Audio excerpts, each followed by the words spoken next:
Então, quais são os princípios desse projeto, né? Que é importante ter uma lista atualizada de todos os medicamentos. Isso é essencial para a gente conseguir fazer uma conciliação medicamentosa adequada. Então, esse registro tem que ser feito em todas as etapas. Então, se a gente, por exemplo, atende em ambulatório, além de internação, e a gente tem a oportunidade de deixar uma lista adequada do paciente, é muito importante a gente fazer esse registro.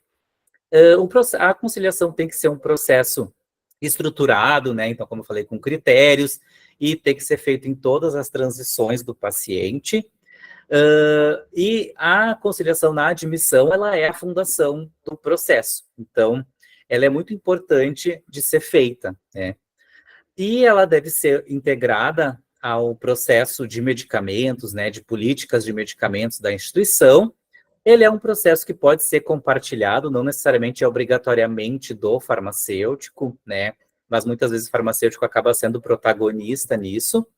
E a equipe, né, pode ser capacitada para obter a melhor lista de medicamentos para fazer essa reconciliação. Como eu falei, nos Estados Unidos, muitos hospitais, o técnico de farmácia é a primeira pessoa que pega essa informação. Então, se a gente treina bem, né, por exemplo, um estagiário, né, um outro funcionário pode também coletar essa lista. Mas, como eu falei, às vezes a gente quer oferecer outros serviços farmacêuticos, né, isso também até pode ser treinado, por exemplo, para aquela pessoa identificar isso e nos sinalizar.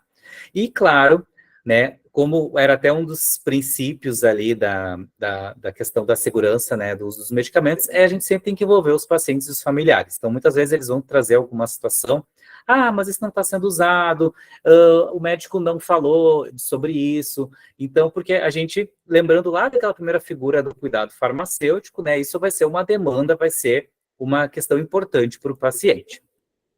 E quais são os momentos que a gente faz a conciliação medicamentosa, então? Né, na admissão hospitalar, nas transferências entre as unidades, na alta hospitalar e também na atenção primária à saúde, quando se recebe esse paciente novamente. Então, a gente tem a sorte de ter uma unidade básica, né, vinculada ali no nosso hospital. Então, quando os pacientes são de lá, muitas vezes a gente consegue passar, né, os casos para daí isso já ir bem compreendidas, a gente já passa até tipo a tabela que a gente fez de orientação, né, alguma questão para seguir esse acompanhamento na atenção primária. E a conciliação de admissão, então, que é a primeira conciliação. A maioria dos estudos, né, recomenda que o ideal para ser mais efetivo vai ser feito nas primeiras 24 ou 48 horas, mas o ideal nem sempre é o real, e eu acho que fazer é melhor do que a gente não fazer porque não está atingindo aquele critério específico. E o que a gente tem que levantar nesse momento? Né? As condições de saúde do paciente, o motivo de internação, listar todos os medicamentos em uso, então lembrar de perguntar o que ele faz uso de venda livre, de uso esporádico, plantas e chás, né, vitaminas, suplementos, lembrar dos colírios, né, anticoncepcionais, medicamentos tópicos, inalatórios, que às vezes o paciente acha que não é medicamento, né, porque ele não toma, né, ele não engole, então, às vezes é importante a gente questionar isso.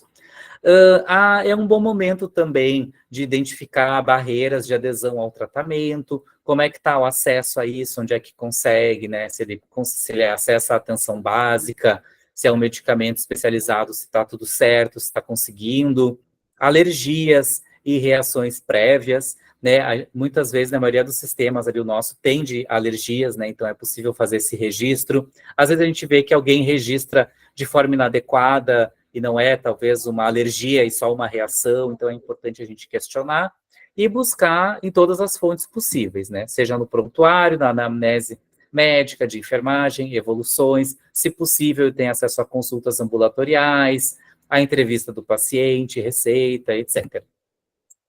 Aqui, então, nesse mesmo programa, né, do 5S, né, ele divide a conciliação entre proativa e reativa. A proativa é, como eu falei lá, aquela questão do médico, né, então, a própria pessoa pega a melhor lista, né, dos medicamentos, a lista mais precisa, e já recebe naquele momento para fazer a própria prescrição.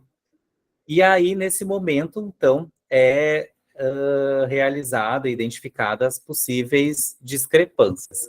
E a retroativa, ela é feita a coleta das informações, né?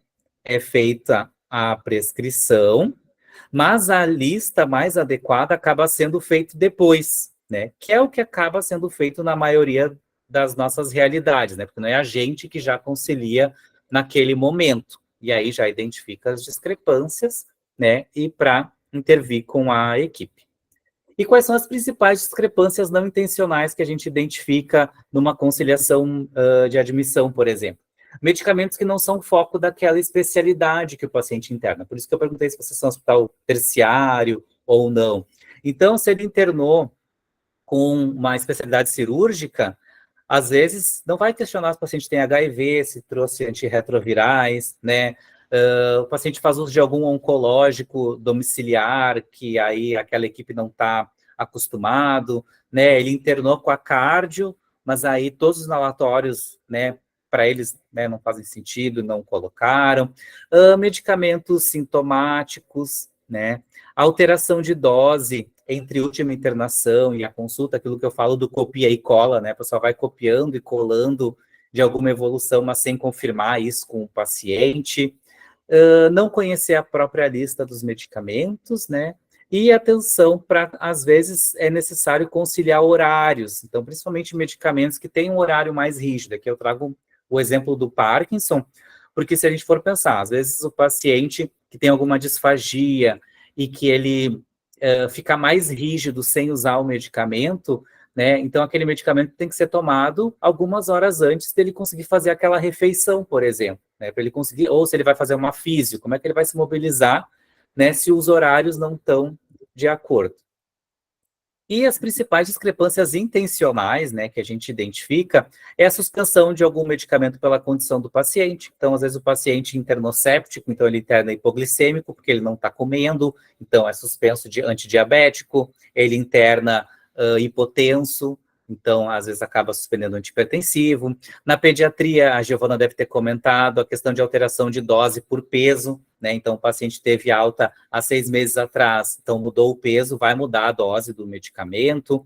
Ajustes pela condição clínica, então o paciente perdeu função renal, né? O paciente tem alguma questão que precise fazer esse ajuste, e a própria suspensão por uma suspeita de reação adversa. Então, o que é bem comum, às vezes o paciente chega com um rebaixamento de sensório. Então, às vezes se suspende grande parte dos medicamentos, até tentar identificar qual seria, vai reintroduzindo à medida que o paciente vai recuperando as condições, né, e avaliando o que é seguro para ele utilizar.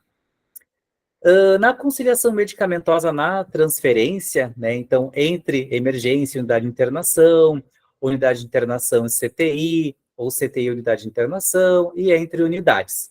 O foco acaba não sendo tanto os medicamentos de uso prévio, tendo em vista que ele já tenha sido conciliado na admissão.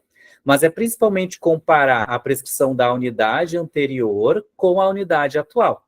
Então, por exemplo, o paciente não pode estar numa unidade de internação com uma pressão de noradrenalina, né, de um sedativo contínuo, né, com fentanil. Então, às vezes pode ser, né, uma discrepância que o médico que deu alta esqueceu de tirar. Às vezes a possibilidade de troca de via de administração, então às vezes na CTI o paciente está entubado, está com sonda, mas aí ele saiu da CTI já sem sonda, então de ver se as formas estão adequadas, né, o que é possível deixar via oral.